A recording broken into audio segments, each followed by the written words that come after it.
we're going to, yeah. So definitely send your links over for your tracks, you know, your Google downloads, whatever it is, you know. We're gonna get through this, folks. Just gonna wait for a couple of people to hop in, but if not, that's also okay. There is something we're trying this time around as well. There's, you know, like, there's this thing called Track Train, you know? It's a website where people tend to like trade and buy and sell beats. And they're starting up with something new over there, which is like live streams, you know? So if you have your own beats that you've, you know, made and that you're selling on that site, it's kind of like one of those things where you can also put those beats forward for feedback and stuff like that. And yeah, hey, welcome Game Scientist. Good to see you. Nice, cool profile picture.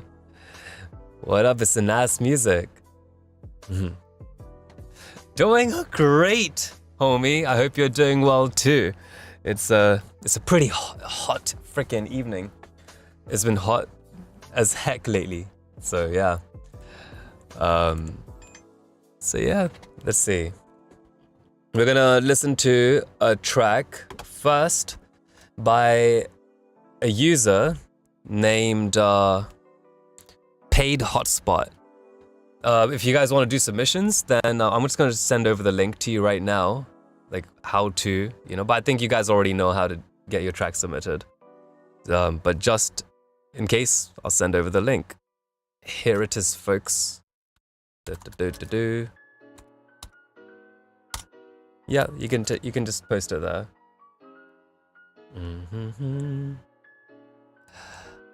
I don't know. The queue is not long. It really isn't. Right now I've got about 5 people.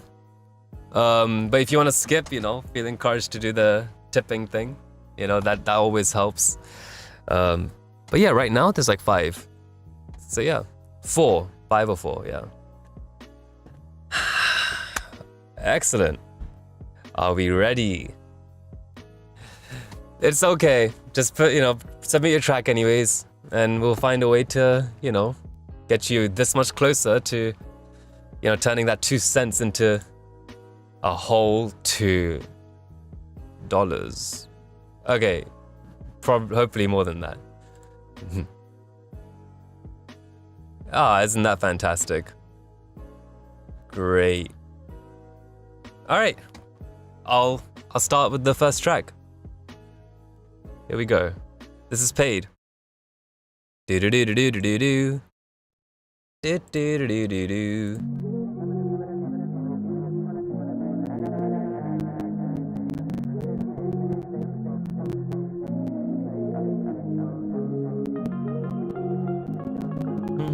I like that. That's catchy. I like that. A lot of low mids on the sides. A lot of low mids.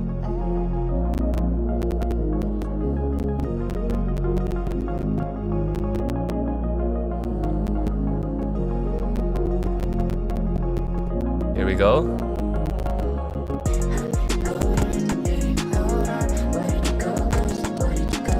That's a completely different rhythm to what I was expecting. Nice.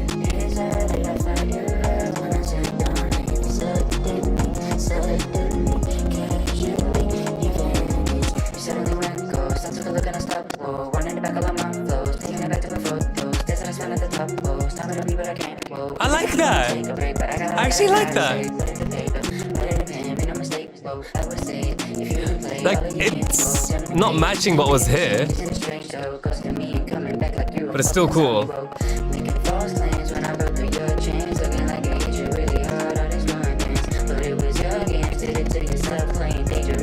Is this like a remix?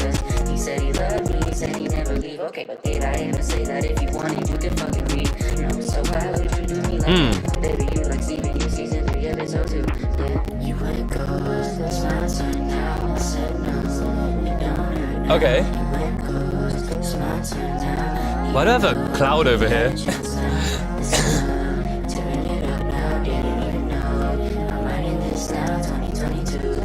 Okay, I think it's gonna be the same thing looping, I'm assuming.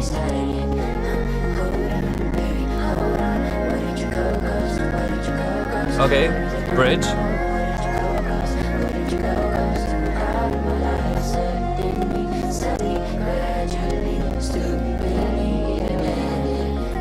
Everything's kind of getting muddied together. I think that's kind of what the issue is over here.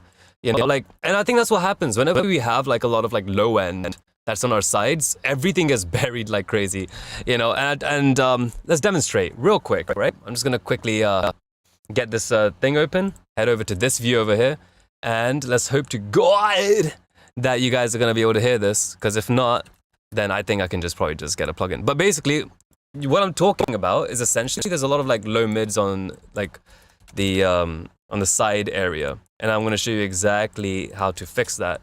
Just take a look at all your instruments individually. But if we play this, you see that?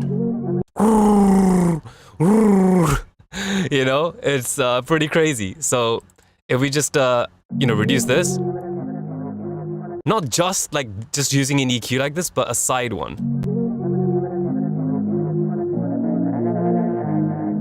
You see, it's a little less harsh on our ears, because over here, if we boost this, you're getting that woo in our sides, you know? So let's go to a part.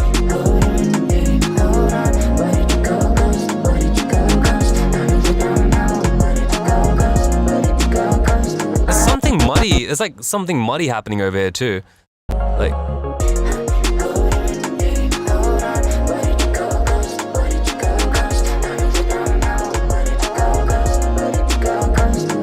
yeah, you've got a lot of frequency masking in this area as well. Find out which instrument's doing that, and then you can kind of move forward. But yeah, hopefully that was a fast one. I'm trying to give feedback much quicker now than I did before. So hopefully that helps. If you guys like this person's link, here is their link. You know, do check it out if you like what you just heard. But yeah, there's that one. Hopefully that helped. All right, next one. Come on, we're not stopping here. We're gonna go right to the next one. Do-do-do-do-do. And here it is. Welcome to the stream, folks. Thank you for joining. You got like that E major too.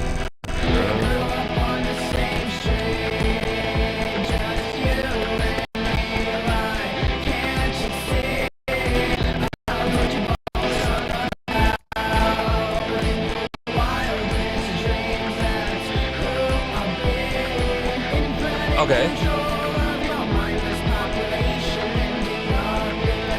When you have, again, we're having the low mids issue. Whenever we have that, things get drowned.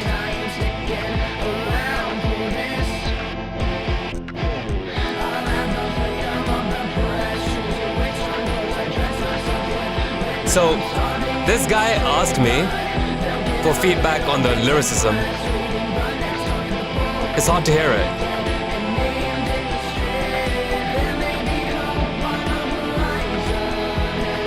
The melodies of the vocals go nice with the chords. There's one guitar which is just noise. I can't even hear it.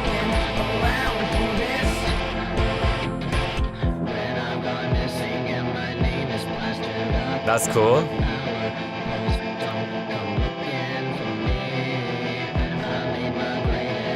I like the song.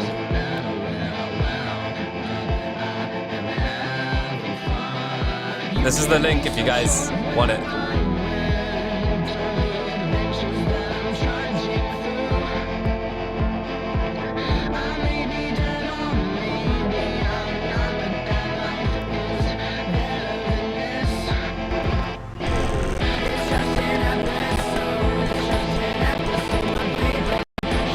Okay, you're moving through the tempos.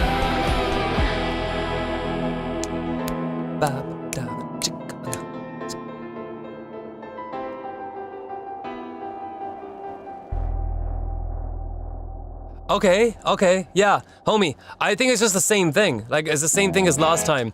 Where we kind of like get a lot of that low mids, alright? And we're gonna go right to it and just take a look at that again. In fact, I'll probably just keep the same EQ settings from the previous track. The reason why we want to deal with low mids is because, like, here's the thing. When you carve that space out, essentially what happens is you kind of create a little bit of a juxtaposition, right? Let me quickly head on to this thing, and I'll go over exactly what I mean by that. So, and by juxtaposition, it's just a separation. You know what I mean? Do you know those like colorblind glasses that people have been wearing lately? Oh, not lately, but there was this whole shtick about it, right? It was like, oh my God, I can see colors for the first time now. These colorblind goggles. Oh, I'm loving them. Wow.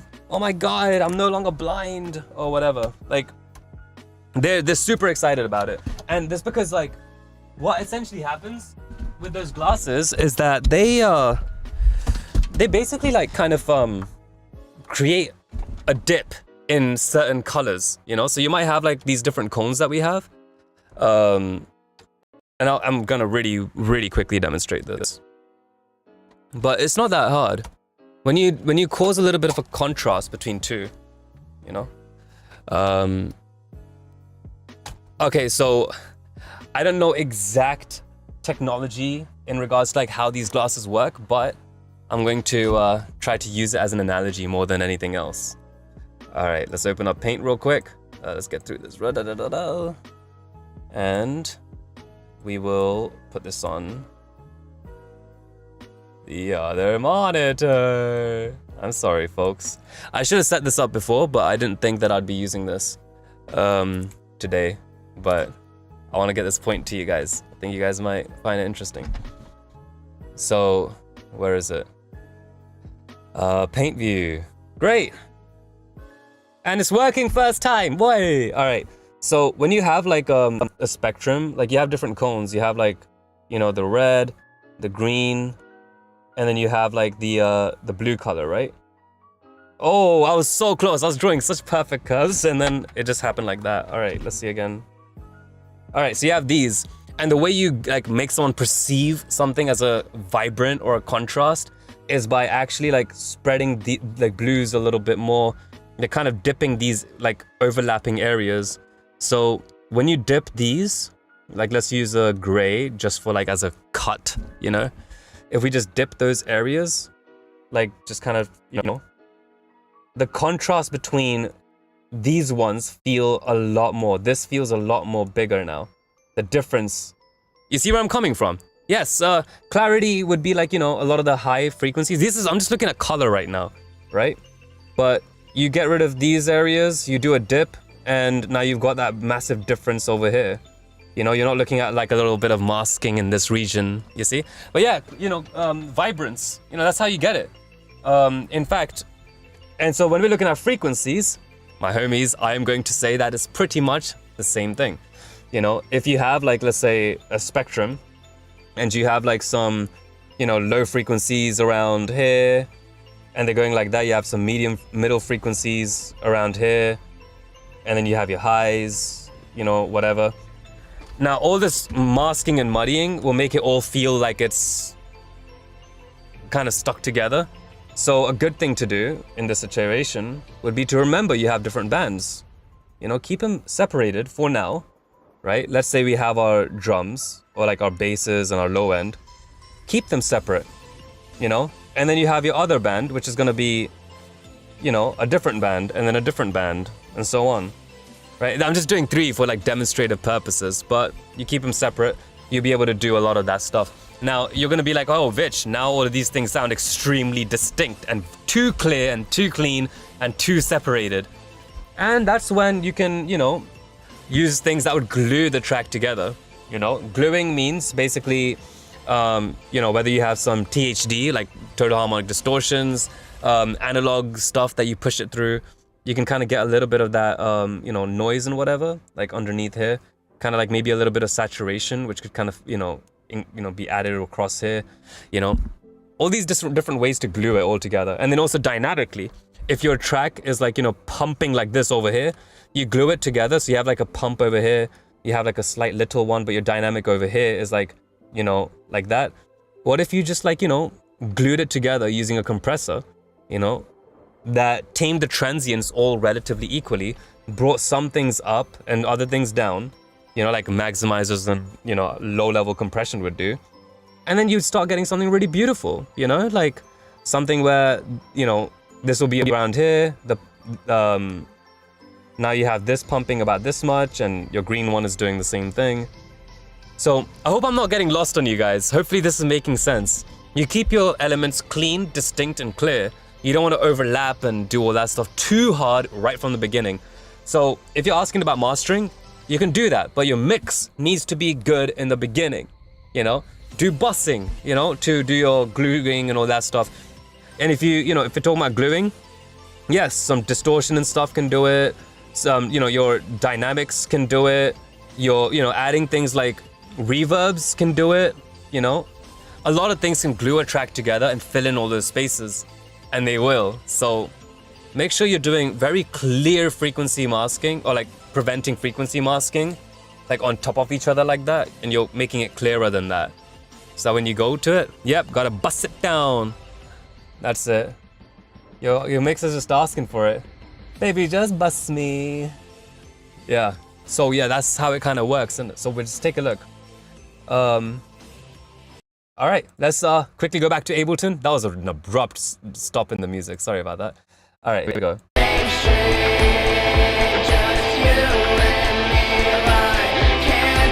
Okay, but if we do this, now the lyrics are a little bit more clearer because you've gotten rid of all that mud and you're creating space between all the elements, even though it's just down here. And you do that same thing somewhere here.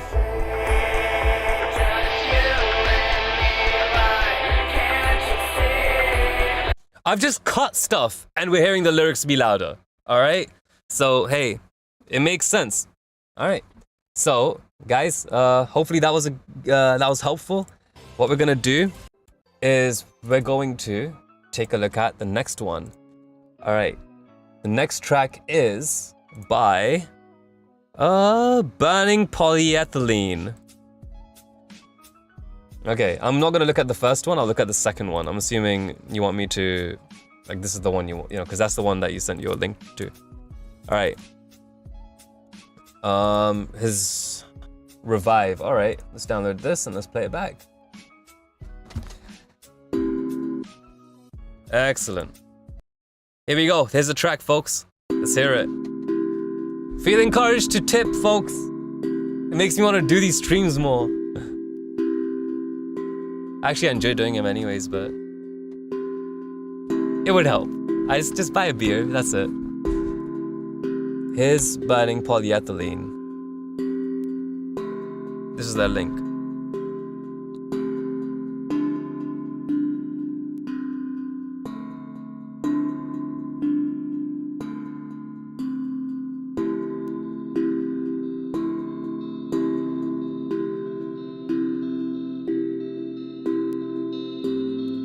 Where are we going with this?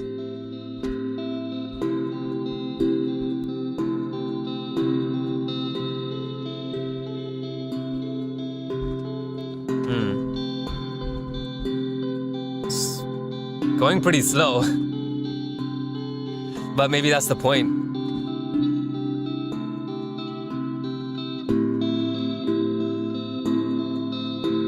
I wonder if we could, like, speed it up just a little bit, just to see where it's going. It's gonna pitch it up, but... Is that the whole arrangement?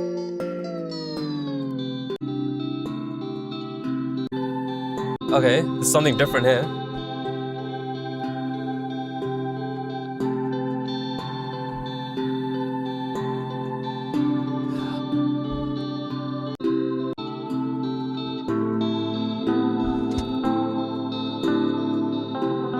Yeah, watch out for those resonances on the sides. Not like monos, but on the sides.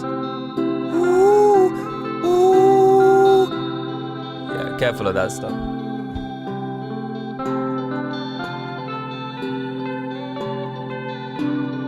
I'm a little confused of where this is going.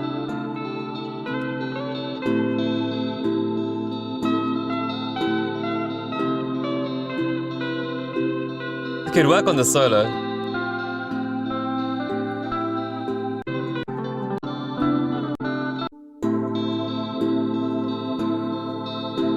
synth is nice. I would say that like the thing regarding your track is, again, just watch out for certain resonances. Everything else is nice. You know, like, I mean, let's go over that, right, real quick. Again, we can just open this up on live. I'm sorry if all of this stuff sounds like, you know, it's crazy, right? A lot of this stuff can be sorted out through EQing. I'm not even going over like compressors yet. But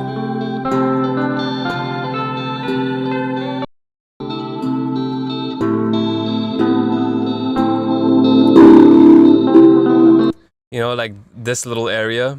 And I'm not even saying like just on the sides.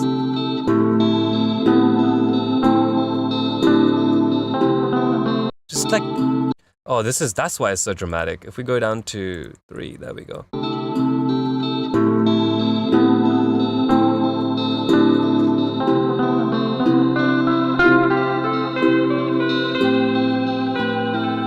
The instrument has a certain resonance and a certain like note.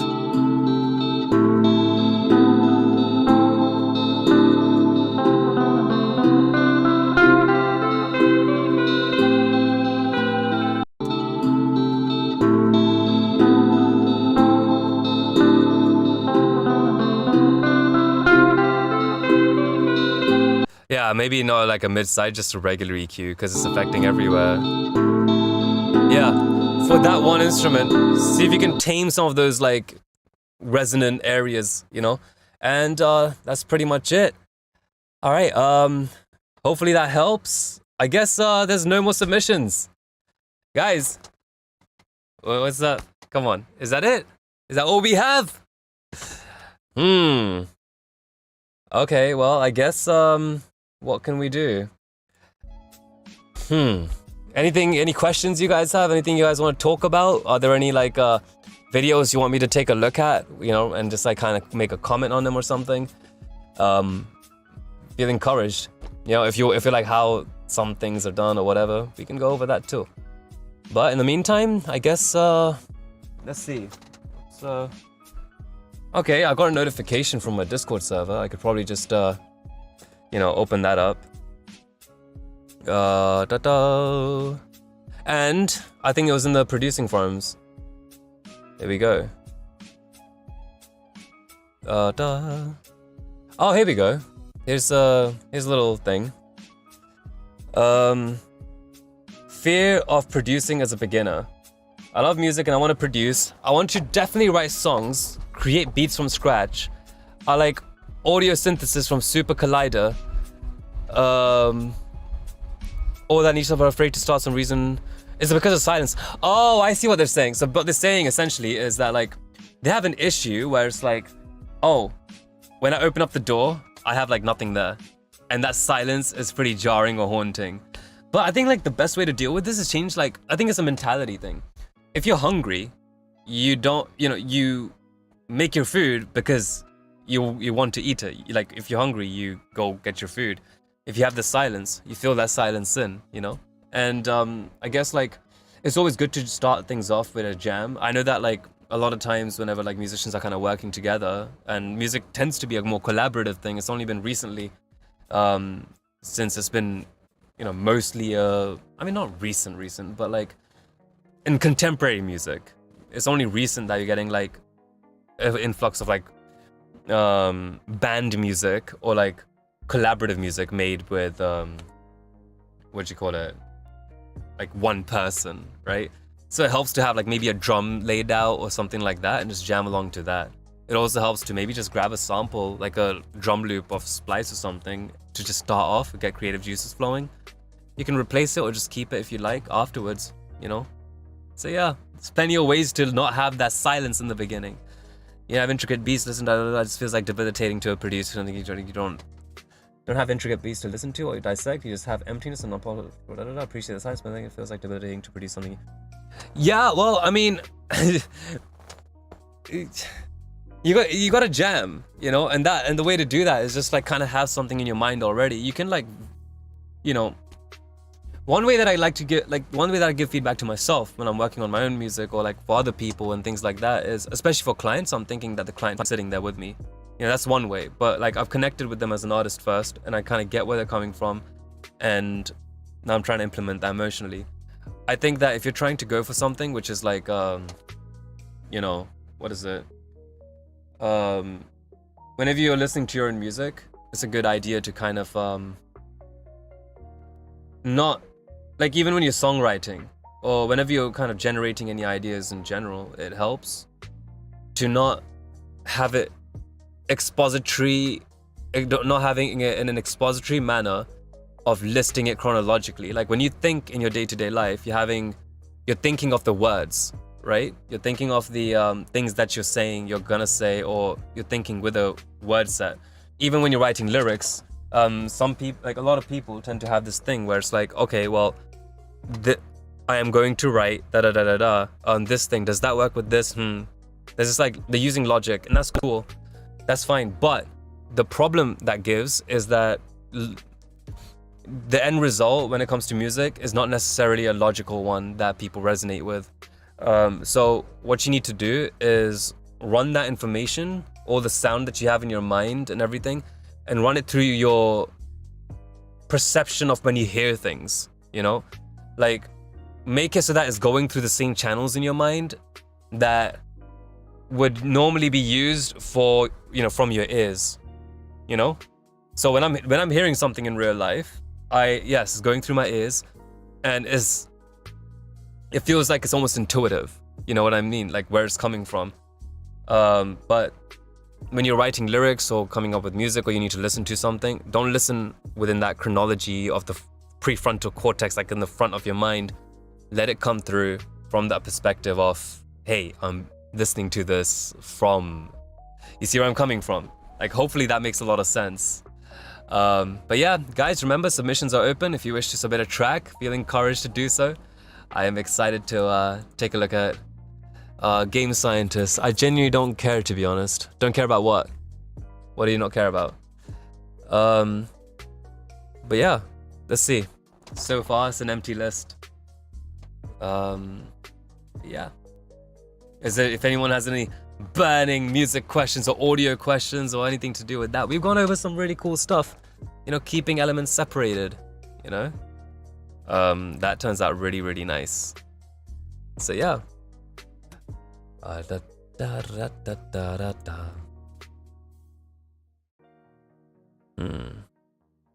I'm burning polyethylene. Okay.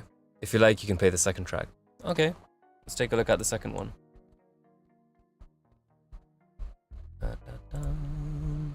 Here's the second track, folks.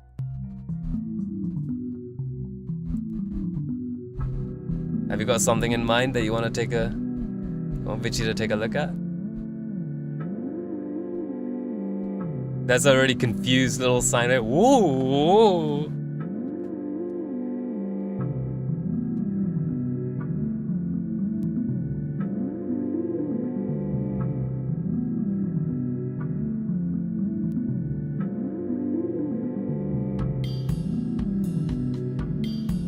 You got something on the downbeat.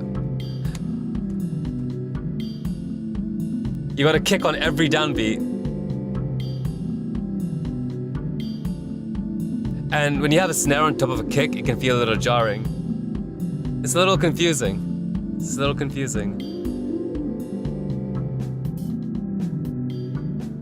Trying to do something cool there. And it just stops. Okay. I mean, feels good. Wasn't? Is it supposed to be like a marching band type of thing? Where they're like, don't, right. You know? Like...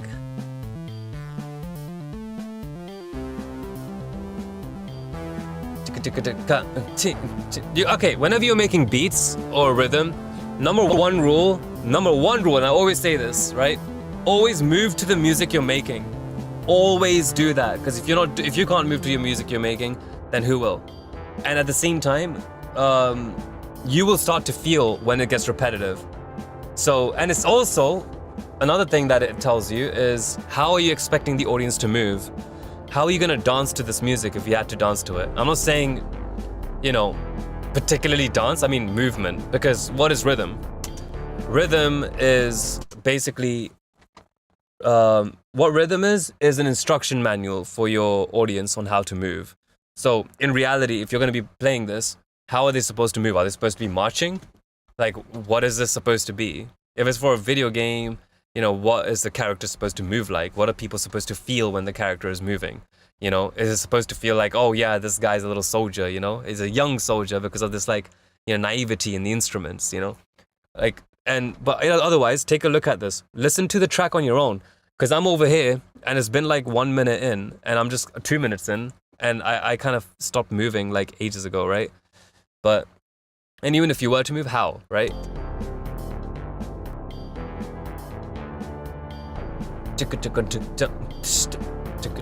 How are you supposed to move? Or is it like, I don't know, how are we supposed to move? Instruct me. Teach me how I'm supposed to move. That's what you need rhythm for. So yeah, that's this one too, you know?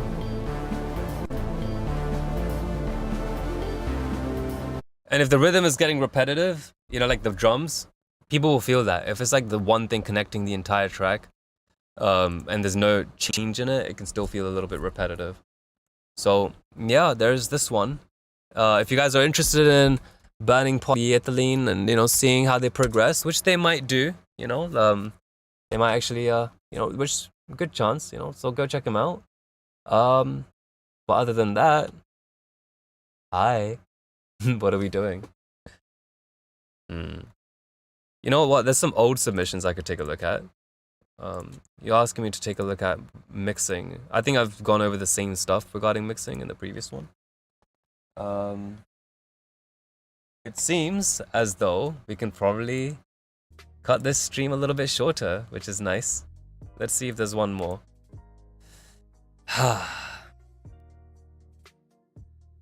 You know, I want to play a game on one of these streams one day. You know, I think I'd have a good time, like a music-related game. That would be exciting. You know, like something to do with like music, like making music or like or something. Maybe I could do a stream where I'm making a track or something, you know, like, or I'm collaborating with one of you guys.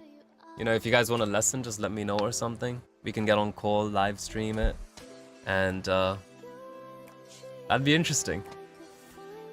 So yeah, let's take a look at this one here. I think it's the only one that was kind of untouched. Here's the link to Timothy.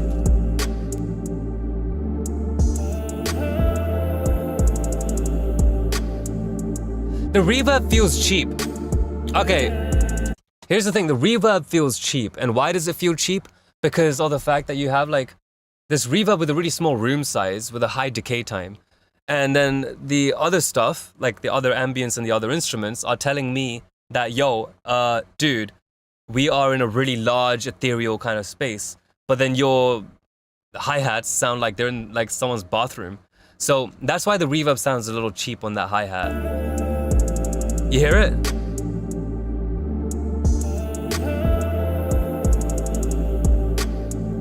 Even on that snare. Is it like, whenever you're doing reverbs, please think of it as like a space that you're in. Right? It's a real world thing. Like, you got to think of all these like reverbs, delays, and all these things as to like how they interact with you in the real world, right? Night falls and I'm right back here, thinking about things that I can't make clear. Your sense still floats in the air. Your voice faded, but you were never there. Used to pull up. Gorgeous voice. Double, yo, welcome. Now I just slow, trying to dodge the pain. Why did you wait for so long?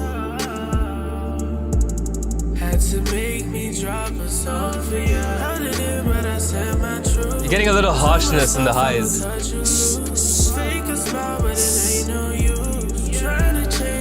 Yeah, that's painful. I'm gonna get like straight up, what's it called? Ear fatigue very quick if I keep that going. So we're just gonna keep it playing, but we're gonna fix a little thing here and there, okay? Why did you wait for so long? Had Had to make me drop a song for you. Held it in, but I said my truth. You lose. Fake a smile, but it ain't no use. Trying to change, I got nothing to lose. Still here when you do me wrong. I'm still hearing it somewhere. I kept faith while you moved on. But it's much better.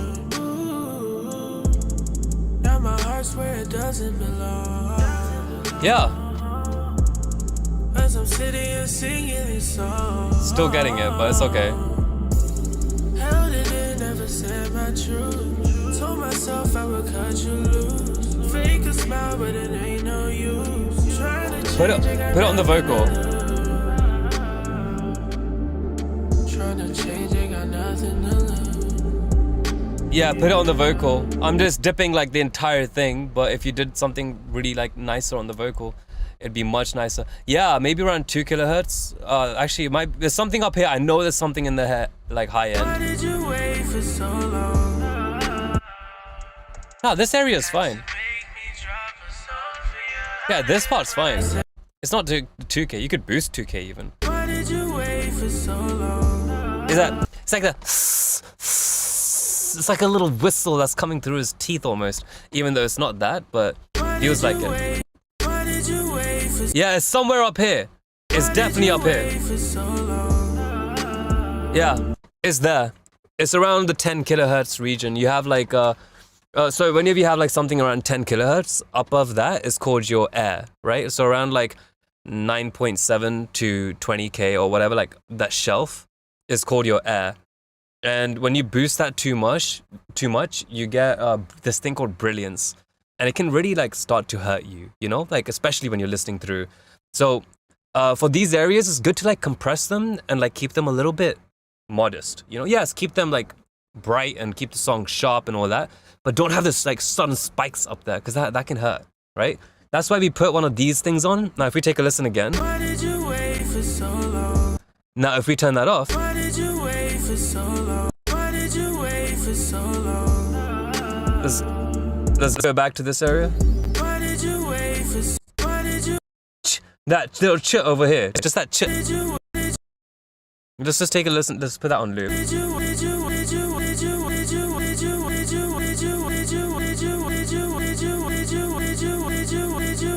Yeah, it's things like that which get in the way. So if you put like a dip, I'm doing this on the master, but put it on your vocal.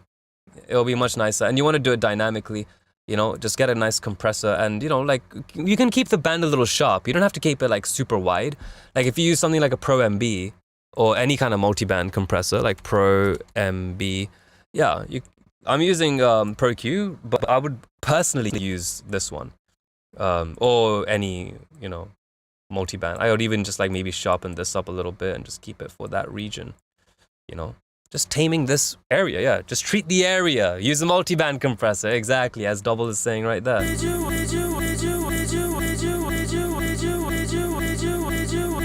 And then after you've done that dip, you can always boost it back up a little bit. You know? So yeah, hopefully that helps. That way you're compressing those areas, but then you're also making them loud again. Yeah, and then just keep a really fast attack time. You know, because you don't really need like the to come in at all, really, like as little as possible. You can sharpen the ratio to about 8:1. You know, you can keep a relatively hard knee, a little bit of look ahead if you'd like. You know, if you need to capture it right from the beginning, and your attack is a little slow, then you can do it like that just to get your look ahead. So now if we just play this back with on and off. Now you see when we turn it off, it gets really bright, right? Let's make that gain back up. So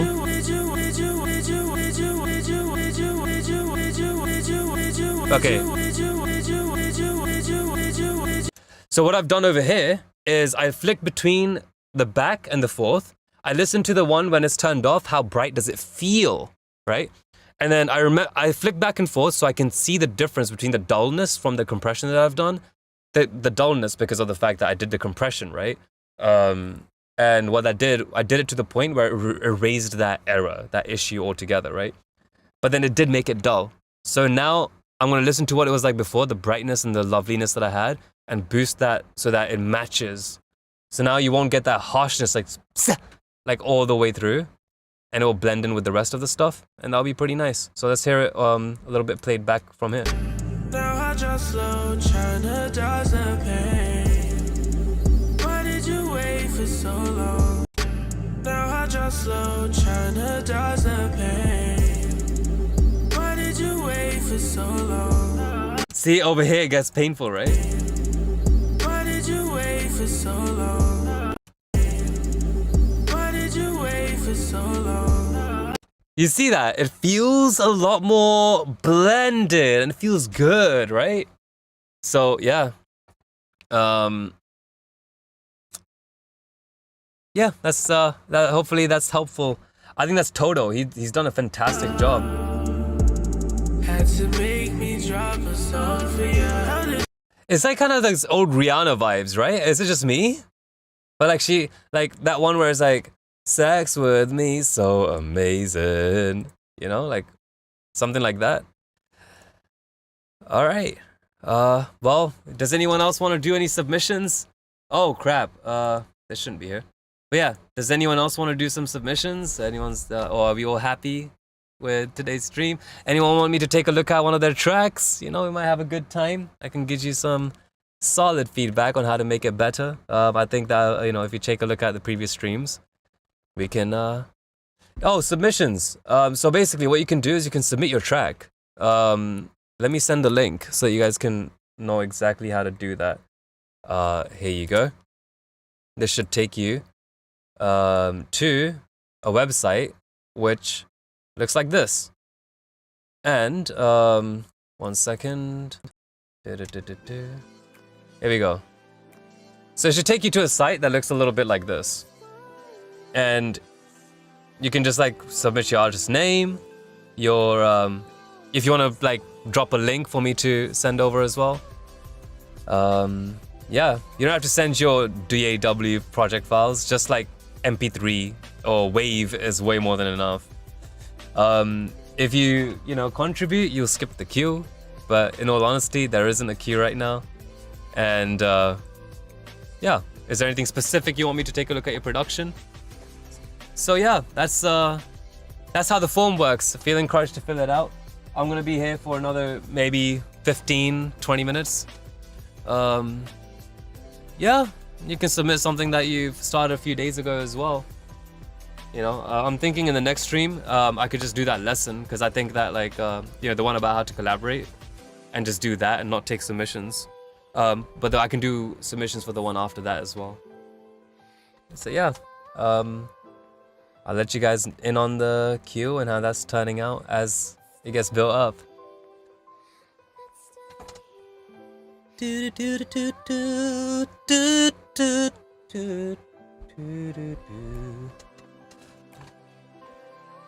I still don't know why there's this cloud over here. I don't know. We can talk about how to start ideas. Whenever I start like with an idea or something like that, I always just grab a guitar. You know, actually I want to show you a cool little toy that I have.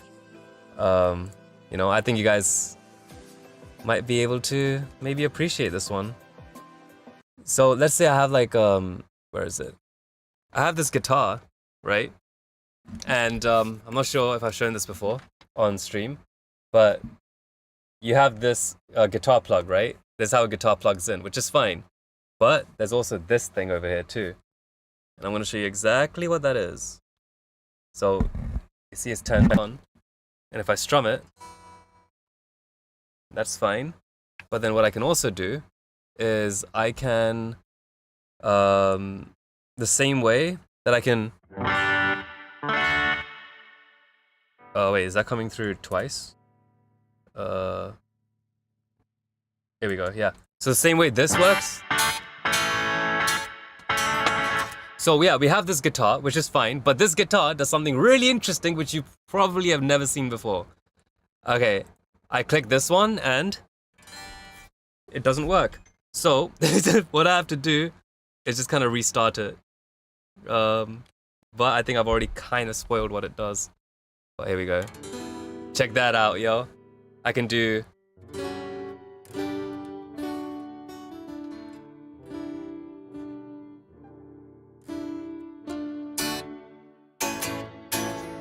I'm getting a lot of latency right now because I'm on like 2048 buffer size. So yeah. A good way to start ideas. For me personally, I just like to grab a guitar and just like find a cool little progression.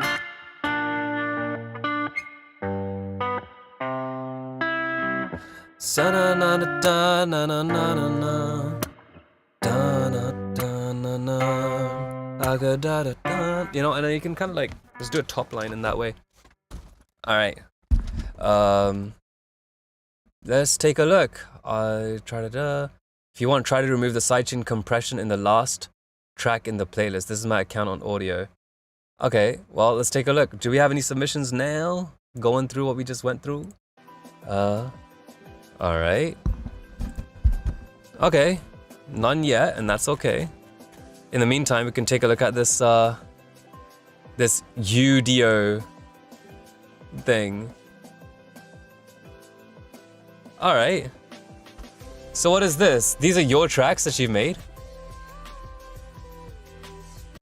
Are these like your songs? Will I get copyright issues or whatever? Okay. Let's press play then. I don't know why Moobot's being weird. I don't know how to fix that damn thing.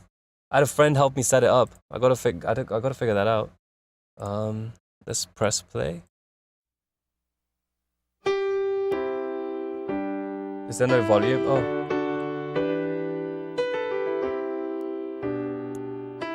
Nice.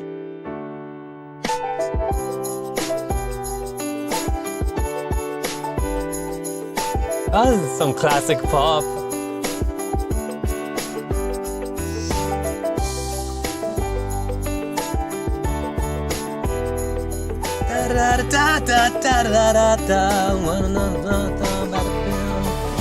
Driving down the boulevard where the city lights shine bright. Got my heart on my sleeve. Michael Jackson. Feeling the warmth of the night. The radio's playing our song. It's like everything. This feels so AI though. Is it just me? Yeah. This feels very AI. Like the vocals sound trash. I mean, I hope it's not you because, yeah. It's AI. These are all AI. Oh, come on. I mean, that's fine. Use AI to make music. There's nothing wrong with that. But like, it's not good right now. You know, like AI doesn't do that good of a job. Like nothing's gonna be that memorable. What is this?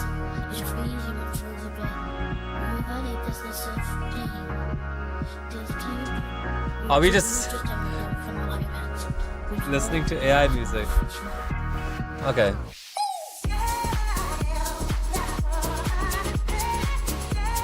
The mix feels really muddy.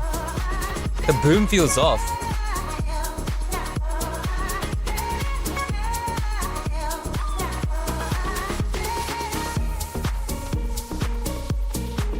Is this mono? It feels odd.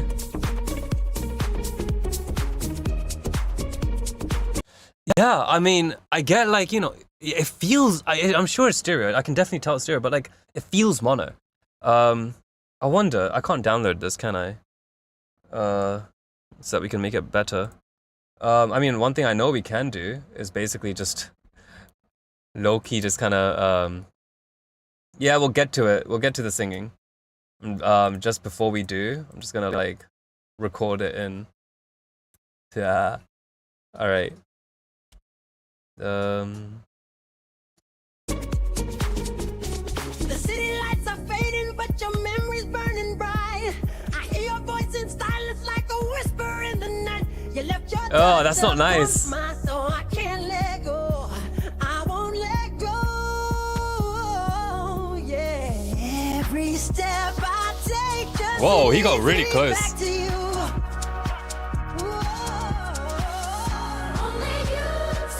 Turn these tears into light. You can make it right. Won't you come squeeze me tight? Okay, I'm gonna stop it there. The reason why is because I see like the creativity, but it's and you know what? Michael Jackson today would probably kill it on these type of songs, but he probably wouldn't do it, but he would kill it. He'd do a good job. He sounds good on everything. It's pretty sick. But you can hear like certain moments in it where it's like it's getting a little bit jarring. How am I recording from the browser? I am using Link Pro. So it's gonna be so boring. I think I'm just gonna like, make a couple people bored. So, but it's just Link Pro. It's just like how I do my routing. This is like the routing that I have with my actual interface, like drivers, and this is Ableton's one. It's version 1.1, model of UDO, not version 1.5. Okay, well maybe it's better in the other ones. I don't know, there's still something really off about the mix. Let's see. The city lights are fading, but your memory's burning bright. I hear your voice in silence like a whisper in the night. You left your touch upon my soul, I can't let go. I won't let go. Yeah, every step I take. Yeah, see, that was weird, right? Yeah, like I would expect it to be like, oh yeah, like start a little bit earlier maybe, and the breath being a little bit more maybe in line. But it's AI, right? What can we do? You promoted it and got 1,000 views and 380 likes. I don't know, man. You can promote it. I don't know. Personally, I don't know. I don't like it that much. I think the idea is cool. I think the idea is cool that like, having Michael Jackson on a track like that. It's not something I would listen to, but it's a cool novelty. Like, hey, hearing MJ on a track like this. I don't know. I think it'd feel pretty dope. Yeah. I mean, I like your creativity here. That's cool. I appreciate it. All right, we've got a submission. Hell yeah. Let's go.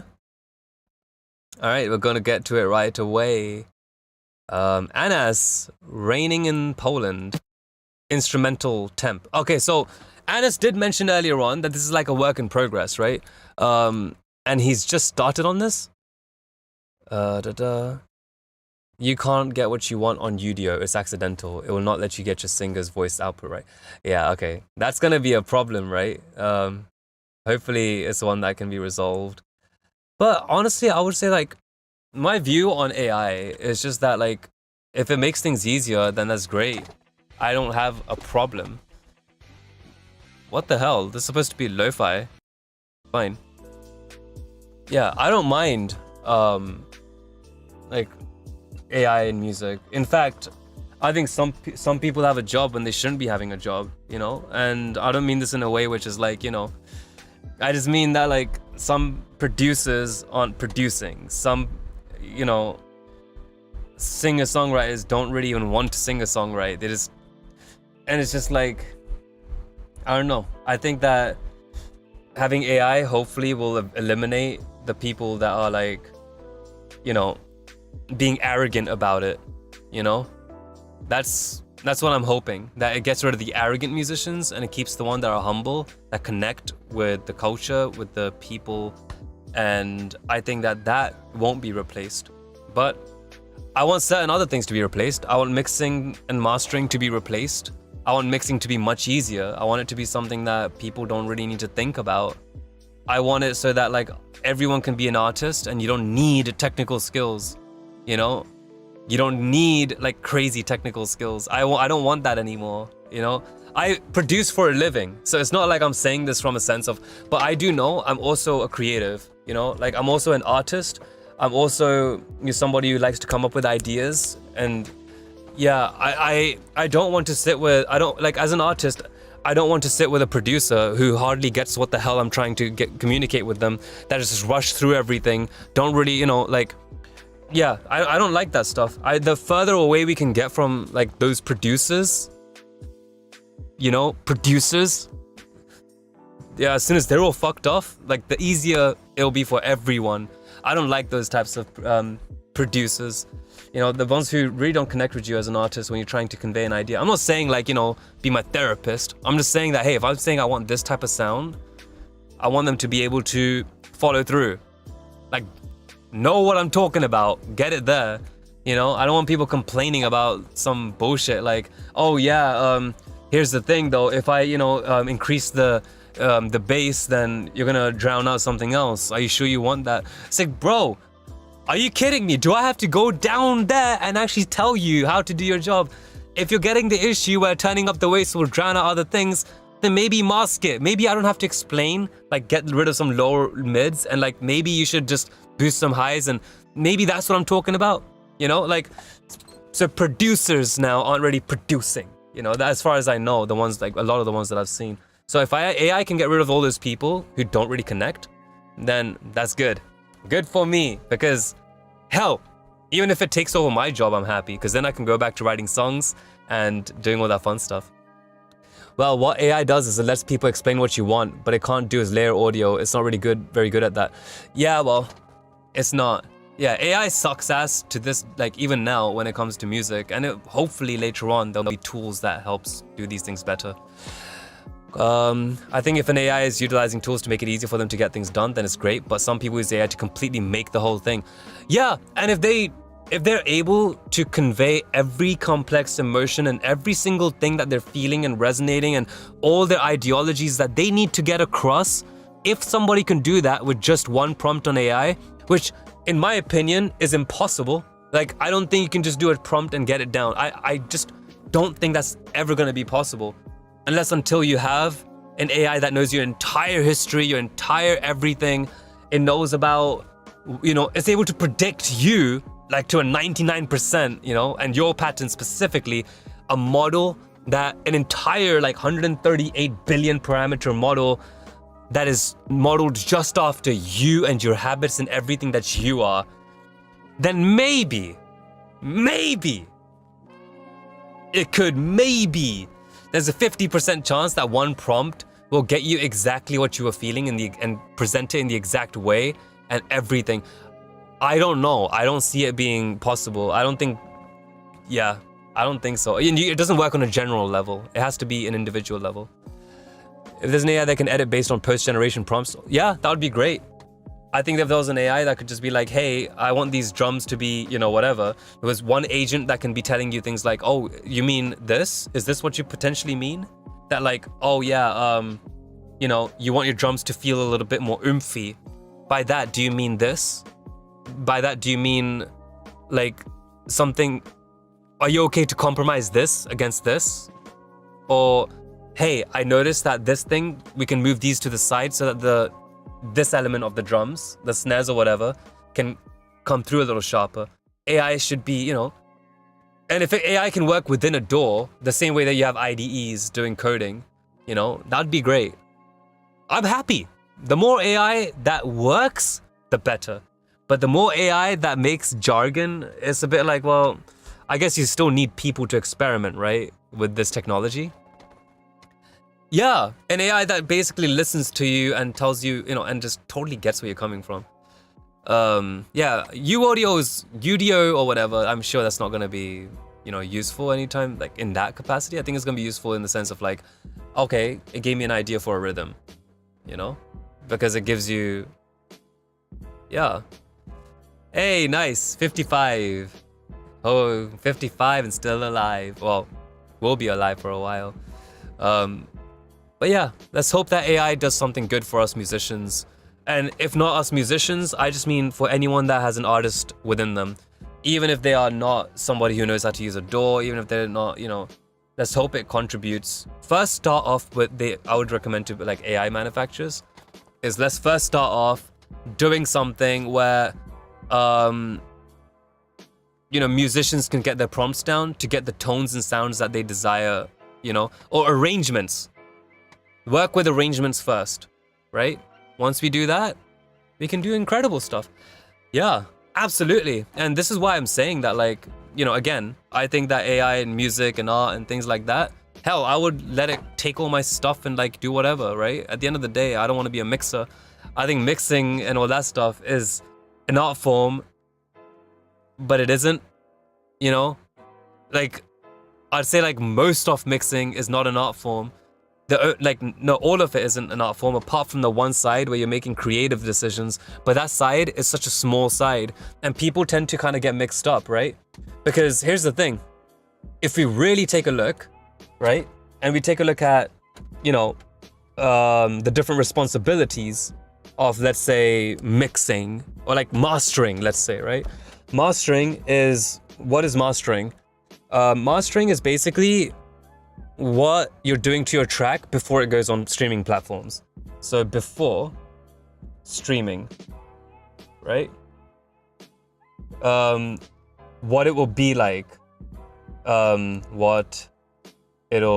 mastering is basically predicting or like trying to get your song to be ready for a platform. What does that require? Technical, right? Versus creative. So creatively, yes, it has a vision. You can have like a vision in your mind of like, oh, I want something to sound like this. I want something to feel like punchy in this way, or I want it to be this loud or whatever, right? So that's only half, by the way.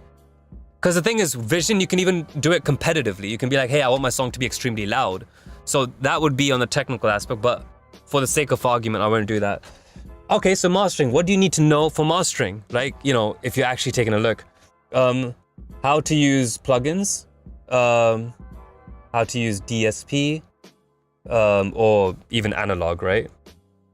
How, you know, so knowing all those parameters, all the parameters of all those plugins, all the different things that you have, you're gonna have to know how to use that stuff, right? That's number one. Then the next thing, you know, would actually be about the, you know, which ones to use, which ones, for which purpose, right? There's that. You're gonna have to know other terminologies, and that can go from terminologies from things like gluing, LUFS. You're gonna need to know. So I can go on that list forever, and that is just tedious. Come on, guys. So I'll just do that. Then after that, you have technical documentation. You know, technical documentation. This is the Audio Engineering Society documentation. There's the BS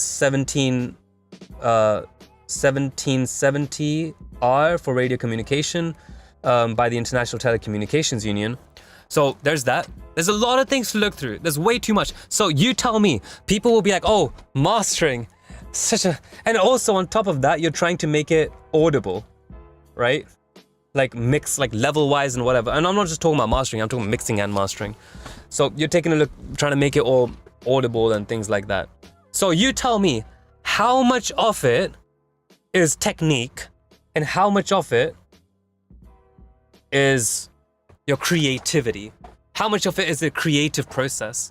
You know, so I genuinely don't believe, you know, I believe we can get rid of it. Hopefully one day just get rid of it. Mixing and mastering, if an AI can do that for us, that'd be great. But right now I'm mixing tracks for clients because of the fact that, you know, one, like AI is trash, but two, because of the fact that I'm also able to communicate with them as an artist as to what they're trying to get in terms of their vision. And by that, what I mean is I'm also like doing production work in there as well, right? And I end up also doing the mixing. But that's pretty much how it kind of works, guys. Like, if we can get rid of some of these non-creative elements, just get rid of it. Get rid of dexterity requirements too. What the hell? All right, let's see these comments. The site simulates MTV. Using the YouTube embed, it's done good for us already. Yes, AI has done good for us already, paid. And if you can't think of how it can go further, I think we need to think harder, because we know there's definitely ways it can do that. I think AI will be a start, so you don't have to spend too long in the process. I really hope so. I think that's what it should be. Mixing is like organizing your house. There's no specific art to it, but organizing it in your own makes it touch yourself. What? Huh? Mixing is like, what the hell are you saying? One sec. Let me open the comments over here so that we can just take a look at some of these. Chrome view.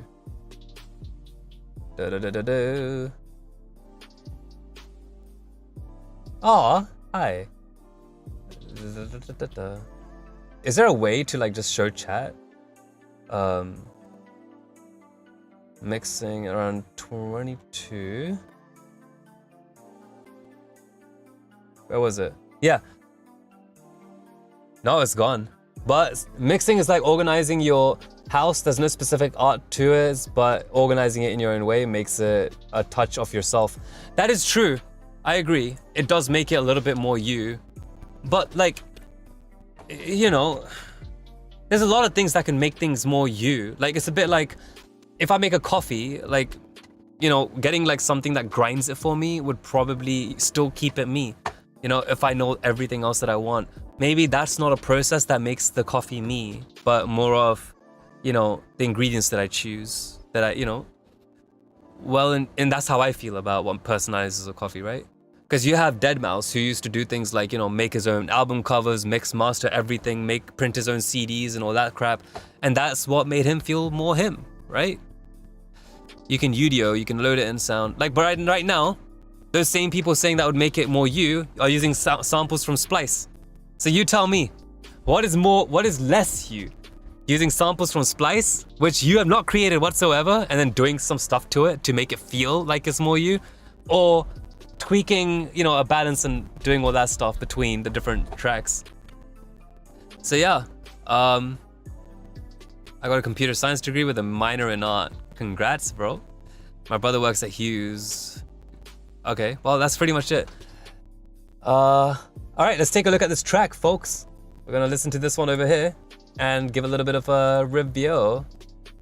All right, this is, I think this is paid. Yeah, it's an Anas, yes. They've said, I'm aware the drums could use just a little more elements, but overall suggestions are welcome. So we're gonna take a look at what Anas has got over here. And he mentioned earlier on, this is just a little start, just to see where he's going. Let's hear it. Enjoying this little 0.6 second of silence.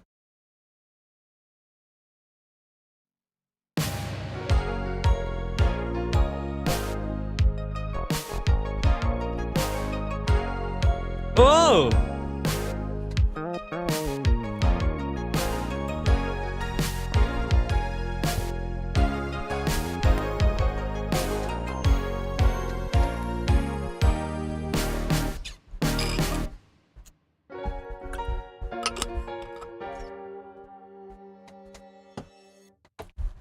Please don't turn this into some lo-fi thing.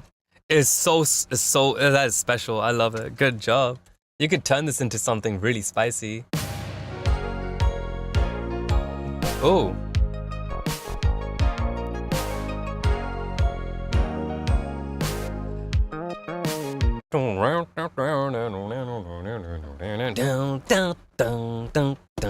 It's like, yeah. Silk Sonic smooth, yes! Okay, alright, yeah. Keep going that direction, I like it. And paid hotspot, I did get around to your submission. It was the first one I did today. Yeah, already done that one. But yeah. So, no, I like this, Anas, good job. It makes me move. And it's like, every time there's like a little something, it makes you groove to it. It's like, there's always an element. First, you have like a little bass line that comes in, has its own space. Like, what was it? Dun, dun, dun, dun. Little. Da, da, da, da, da, da. Another couple of whatevers. Dun, dun. Now the bass is in the front. Dun. And then you go to the second part of the arrangement. That felt satisfying. Dun, dun. Dun, dun. Yeah, the bass felt all good because everything came in unison all in once. So yeah, absolutely gorgeous, my man. Good job. I love it. Why are musicians so defensive when people talk about AI? It's the same thing, you know? The reason why people get defensive is because, you know, a lot of the times they don't want to feel like they're replaceable. And I'm not gonna lie, and you know, this might make a lot of people upset if I say this, but a lot of musicians tend to, you know, hold a lot of arrogance as well. Maybe sometimes they feel like they're, you know, what they're doing isn't really admired or respected, so they kind of like inflate it themselves by saying something like, "Oh yeah, I'm a sound designer," when all they do is just like use, you know, a serum patch or like just create something on serum and say, "Oh, I'm a sound designer." It's the same reason. It's arrogance, you know, and people are afraid because they feel like their livelihoods are going to be taken away, when in fact they didn't even have much of a livelihood with it in the beginning to begin with. Because music does not require just having good music, it requires you also being a decent like person on the outside. You know, it also requires you to, you know, have a good image of yourself, who you are. People connect with people. Music is a bridge to that. If you're going to be a personality, that's a good way to go about it. But in my opinion, I think a lot of people are afraid of AI, mostly because they feel that their work is that easy to recreate, something that they spent so many hours on. Imagine you spend, you know, 100, like you run for like 20, 30 miles, and all of a sudden, like some kid who was in the backyard just like cooking up like a rocket zooms past you at the very last second, and you did all that hard work. So that's gonna feel like everything was in vain. But in reality, it's not in vain. I think that people who are afraid of AI need to understand that you, with your knowledge of music or art or whatever, are gonna be able to do it way better than people who don't have that knowledge. If you use AI and they're using AI, who's gonna create the better product? Like, if there's like, you know, freaking whatever, like some random dude like next to me who has never made music or whatever, and he starts making some music, you know, AI prompted music or whatever. In the beginning, it will be really fun. You know, Drake covers doing SpongeBob, like music, Drake on SpongeBob music, or AI Plankton doing Giving Up by Linkin Park. You know, all these things, they're incredible novelties. I think that we're going to have a great time with them. AI is going to be really fun for those moments. There'll be nice little splashes on our content. But in all honesty, who's going to make the better track using AI? Paid hotspot, Anas, or maybe you guys, or somebody who's never done that before. So use these tools. Don't be afraid of it, you know. And you know what? If you embrace it, I'll tell you one more thing. If you're an artist and or like a singer or whatever, and you're worried about AI, try this, right? Go and generate the shit yourself. Go do it. Seriously, go do it yourself. And if you do it yourself, in that moment, you realize that there was no cockroacha like underneath the freaking, you know, whatever. There was nothing that to be afraid of, you know? So yeah, definitely. And if you can, you know, if I'm a singer and I'm only a singer and I don't know any other production stuff, I could maybe use my voice with AI as I could use my voice as a modulator on a different AI voice to make myself sound really incredible. Anyone ever thought of that? Yeah, anybody ever thought of that? No one has probably thought of that because they're too up their own asses, you know? So yeah. And also, you're in timbre, you can make it special because it is special. You don't need AI to do that, but you can do that. Let's see. But all of the plugins Arturia makes, holy crap. Diana, yeah. Bruno Mars, great. Guys, remember, you can still submit your tracks. I'm gonna send you a link to where you can submit it if you guys would like to do a little bit more. You know, like, hey, let's, like, you want Vichy to give you feedback on your track? Feel encouraged to take a look at this little link over here. I think we're gonna have a good one. But other than that, yeah, I think this AI conversation's been very interesting. I'm always happy to have these. And I think that we should have like, maybe like a certain amount of topics or like bullet points or like a document, something that we can go over together. I sent the link by using that restream thing, musicandaudio.link/sr. If you want me to take a look at a track of yours, I am more than happy to. I'm sure you got like folders and folders of stuff that you want, you know, that you want to like take a look at or maybe work through.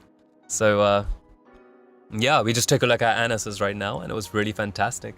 You know, it's an exciting one. So yeah, what I'm gonna do, folks, is because I feel that like the stream is coming to a little bit of a cool down, I'm gonna go grab a beer. This cloud over here will keep you company, you know, and yeah, I'll be right back. You know, don't worry about it. Shouldn't take long. Oh my. It's hot. Ay. Muy caliente.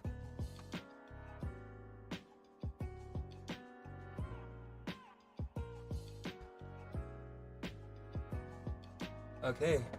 Oh my days. I just entered my room and I'm like, holy crap. This place is a hot box. Yeah, c'est ridicule. Yeah, thank you. I'm glad you like the cloud. I actually don't know what it's doing there, but we're keeping it, folks.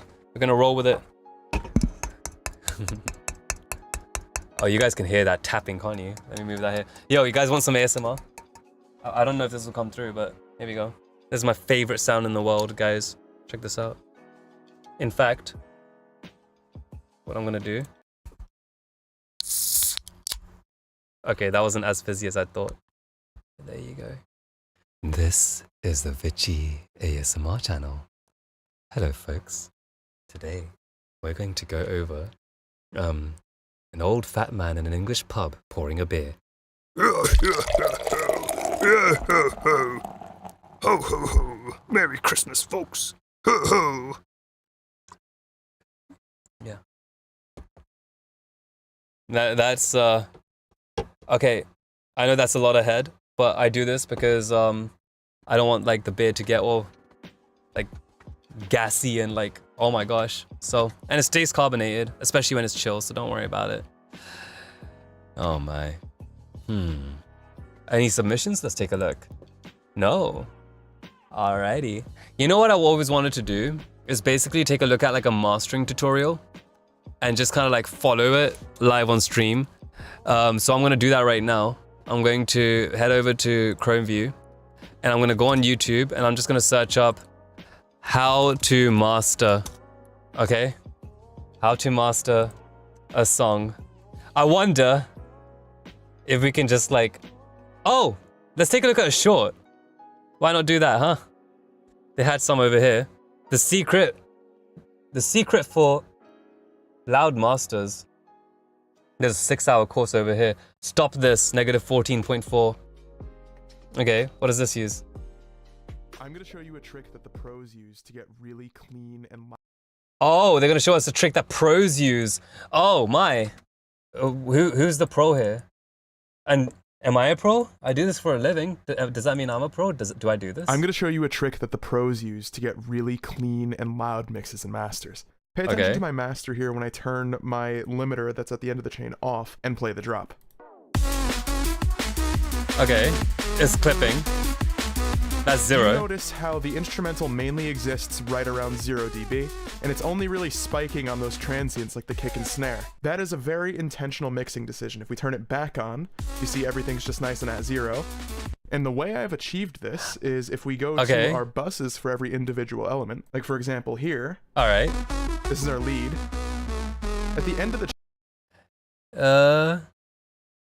chain, what do you the put? lead is clipped so it's not surpassing 0. And the mindset behind this, you don't want your master limiter to be fighting too hard to tame everything. So if you clip everything so it's nice and flat going in, you're able to push it at the end to get much louder. Wait, what? What is he saying? So he wants everything to be... So what is he saying? Like that everything should be at like 0 and then after that... wait, hold on. Let's take a look again. What was he saying? Like for example here. Okay. This is our lead. That's a lead. At the end of the chain... Name your inserts, bro, please. I don't know what the hell is what. The lead is clipped so it's not surpassing 0. Do people yeah, do people seriously not like freaking what do you call it? Like name their inserts? Are you guys that disorganized in FL? Like, come on, name them. Come on. There should be like an auto naming feature for these inserts. You added like an instrument, it should have insert 4 hyphen. Oh, serum or something that is going through that, you know? And the mindset behind this, you don't want your master limiter to be fighting too hard to tame everything. So if you clip everything so it's nice and flat going in, you're able to push it at the end to get much louder. At the end of the chain, you get something that's really flat like this, and you're able to push it nice and loud, fast and easy. Like and subscribe for more music production tips. I'm still confused. Is he just saying like push it into oblivion, like clip the crap out of it? And then afterwards add your dynamics back in? I'm a little bit confused. But let's see. You don't want your master, so if you much louder. At the end of the chain here, this is our lead. Okay, there's a lead. The lead is clipped so it's not surpassing 0. And the mindset behind this, you don't want your master limiter to be fighting too hard to tame everything. So if you clip it. But then if your leads are already going up to 0, then it's kind of become one of those situations where it's like, anything that you're going to put on, like in terms of kicks and stuff, is just going to be either ducking down those instruments or is going to, yeah, because it's relative, right? Especially when you're using something like a maximizer. So, okay, it's going to fight with it. to be fighting too hard to tame everything. So if you clip everything so it's nice and flat going in, He's saying clip everything and then put your drums on top of that? you're able to push it at the end to get much louder. At the end of the chain, you get something that's really flat like this, and you're able to push it nice and loud. Why not just freaking... So what he's saying is basically like, yo, what you should do is make sure that as your, your stuff over here, like this insert 6 is heading right up to 0 decibels, right? It's clipping into oblivion. Now everything is going to be clipping, like the lead is clipping, right? And it's going through, and you'll see it in the master as 0 as well. They're saying to clip everything right up there within your inserts. So at the end of your inserts, there's probably going to be some sort of a limiter or something like that. And I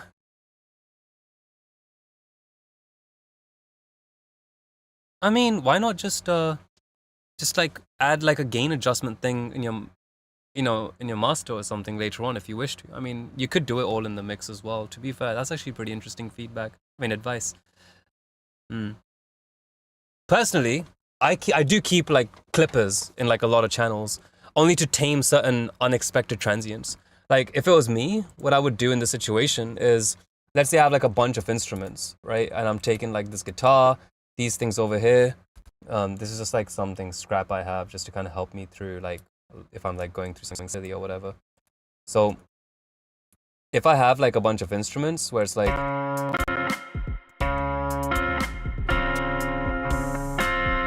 okay, that is,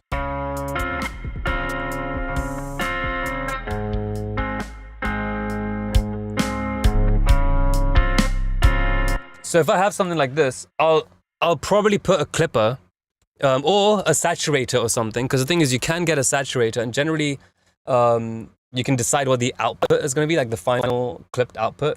So if I put the output to whatever I like, that guitar is not going to go above that output if I put it at like soft clip or whatever.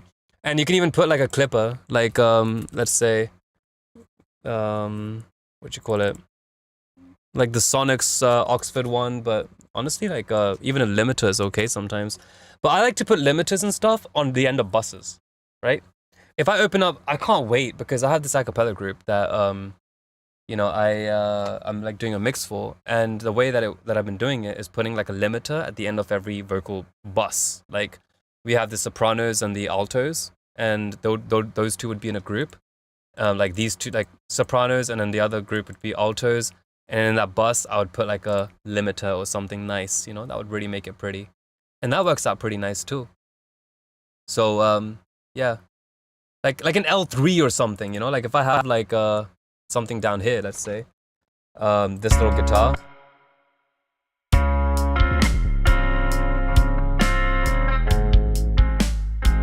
So if I turn this to 0, and I put the output to, let's say, minus 20, and I put the drive all the way up. See, if I put all that drive all the way up, it's not going to go to minus 20. You see that? I'm using it as a clipper, right? As a limiter, like using a saturation.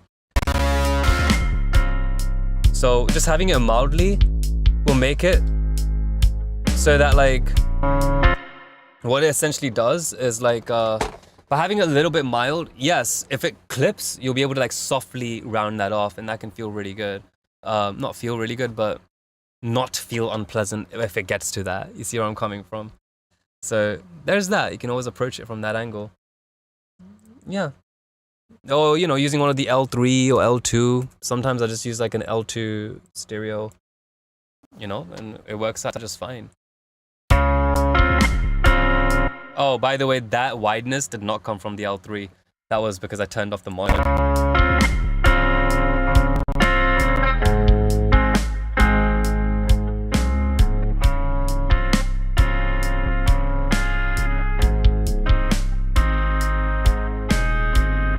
Yeah.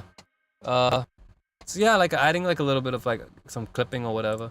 I guess he's talking about those electronic genres. And if is there like another one? I guess. What is this? Fast mastering, folks!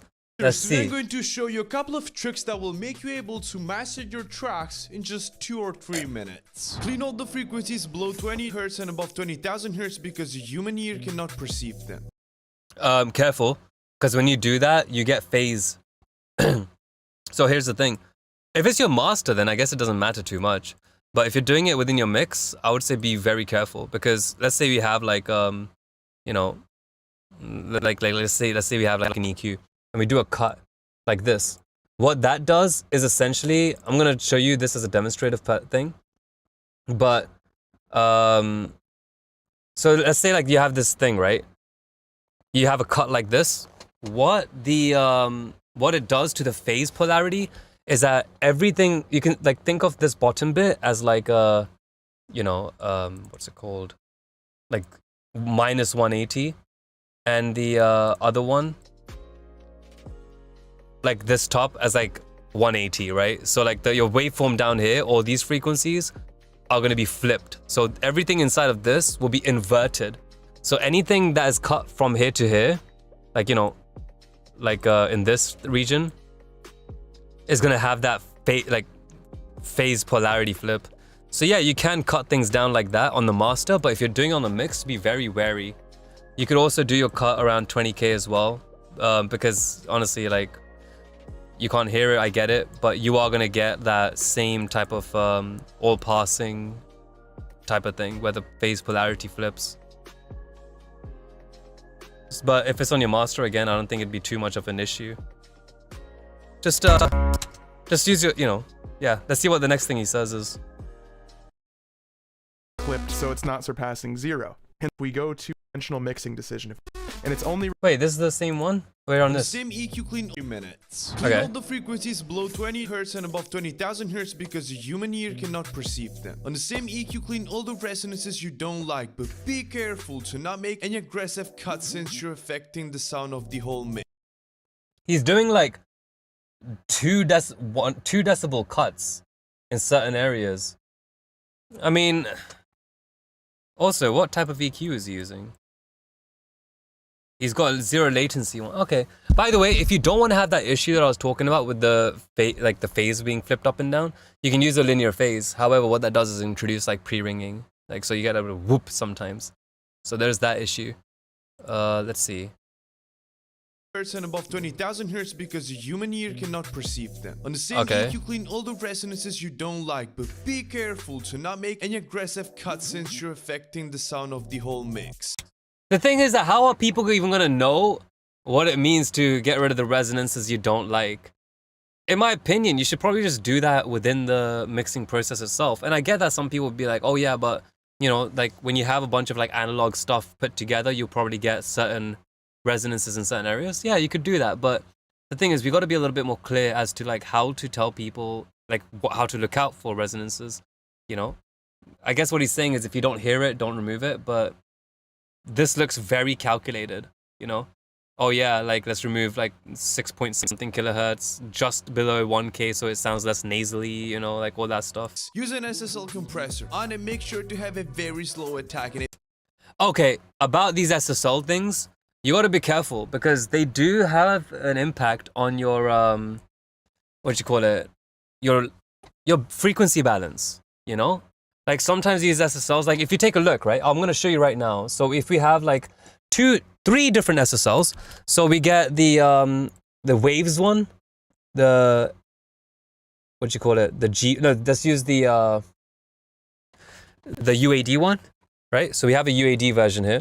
We have the one from Ableton, which is gonna be here, glue compressor. And if you take a look, like these are gonna sound very different to each other. You know, like when I looked at the Ableton glue compressor, what I ended up seeing was that like it gave you more low end and high end, whereas something with this one over here, it started to kind of like tame those subs, you know, and would give you a lot more like low mids and warmth and stuff like that. Let's hear it for ourselves, right? Like let's just pick a basic preset real quick just so that we can you know, just kind of hear it. Aggressive bus for now, I guess. That's not even doing anything, is it? And let's put these parallel just so that we can kind of like go back and forth between the two, right? So yeah, you want to be careful with the SSLs that you're using. Waves has one too. The glue compressorness of whatever. Oh, I have to turn the threshold down. All right, and let's go to this one over here. We're gonna copy the same parameters. The thing is that there's not much we can really do, right? Apart from just the auto, the 10 on the attack, 4 on the ratio, and yeah. So we have turn them both off, turn one on. Okay, great. And also, I should probably turn up the gain at the end so that we can hear actually what the hell's going on, right? So we turn this up.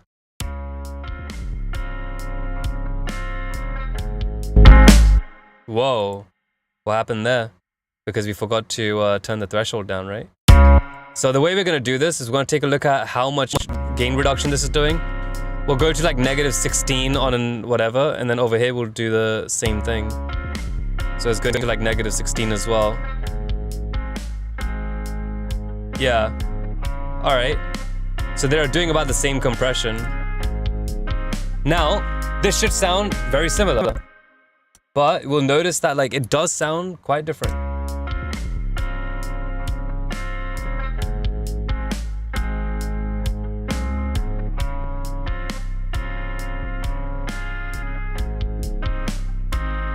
See how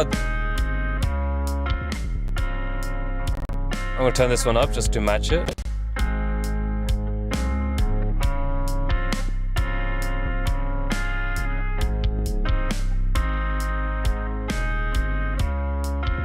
You see how the subs and the kicks, like the sub part of the kick is not as put anymore.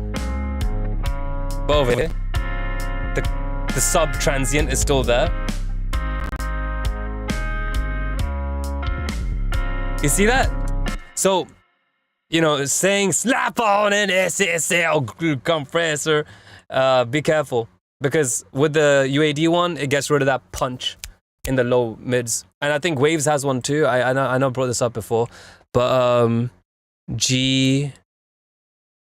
what was it? Comp. What was it? I think if I just click on Waves... I have no idea. They probably just called it something else too. G channel is probably this. It's gonna be a different compressor altogether. Oh no, that's a different one. That's a channel strip.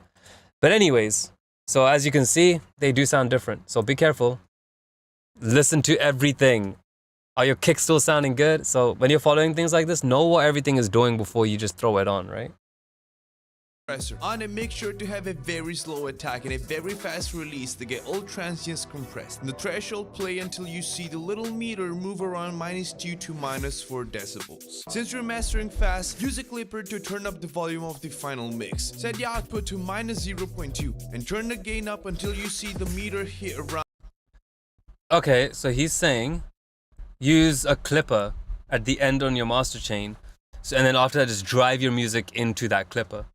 Look, here's the thing. I mean, it depends. What are you trying to do? Are you trying to get this on a streaming platform? Because if you're trying to put it on a streaming platform, then you're just getting yourself ready for penalization, right? Like, it's not going to make it any better or whatever. But like, let's say, for example, right, we get Ableton Saturator and we use that as a clipper, right? Let's put this right over here. There we go. And what we're going to do is... and also what I'm going to do is like put this before the restream just so that we can like lower the volume and not deafen ourselves. So we'll get like a certain amount of LUFS. I get it. We'll get a certain amount of loudness. Let's say like we're around right between 18 and 24, right? It does give us that distortion. But now we take it back down to where it's roughly going to be, right between 18 and 24. So now if we do this, oh,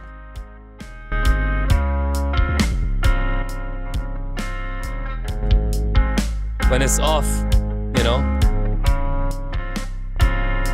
So the point what I'm trying to make with this is that, you know, you are just going to get penalized anyways. I mean, not that drastically like I've shown over here. It's going to be like less than that. And another thing, he says that make it so that your master is clipping as minus 0.2, right?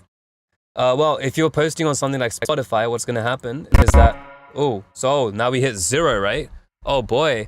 Well, guess what we have to do is reduce this output by, minus 0.2. Oh, let's turn this over here and clip. All right, if we're at minus 0.2, you know what that does? If you're on the Spotify's website, it tells you that it will also take a look at your true peak. So it will actually, Spotify likes to take a look at your true peak and put it to minus 1 decibel true peak, right? And so if you're at 0.2, it's gonna reduce your gain anyways, no matter what your LUFS is, down by 0.8, you know? So yeah, if your true peak is around like -6, it will increase your gain by 5. If your LUFS is not something that is louder than 14, you know? So I hope that kind of makes sense. If it doesn't, you can always just take a look on the Spotify's website. Turn up the volume of the final mix. Set the output to minus 0.2 and turn the gain up until you see the meter hit around 0 decibels. Follow for more tips.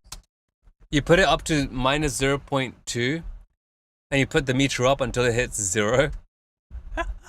So it has to be so loud it bypasses your limiter? Oh my. That sounds very compelling to me. I didn't even know that was possible. Is that what he's saying, or am I just missing it? Let me hear that again. Since you're mastering fast, use a clipper to turn up the volume of the final mix. Set the output to minus 0.2 and turn the gain up until you see the meter hit around 0 decibels. Follow for more tips. He did say around 0 decibels, so yeah, if it's minus 0.2, you're probably not fretting. But yeah, interesting, you know? It'd be cool to like take a look at some of these videos and just like have some fun with them. But yeah, other than that, I guess that's pretty much it, folks. I don't know what else to go over. I think that there's no more submissions, and I think I've done my duty here for today. You know? Hope you guys have a lovely evening. I'm canceling my Netflix. And yeah, that was so random, sorry. Take it easy.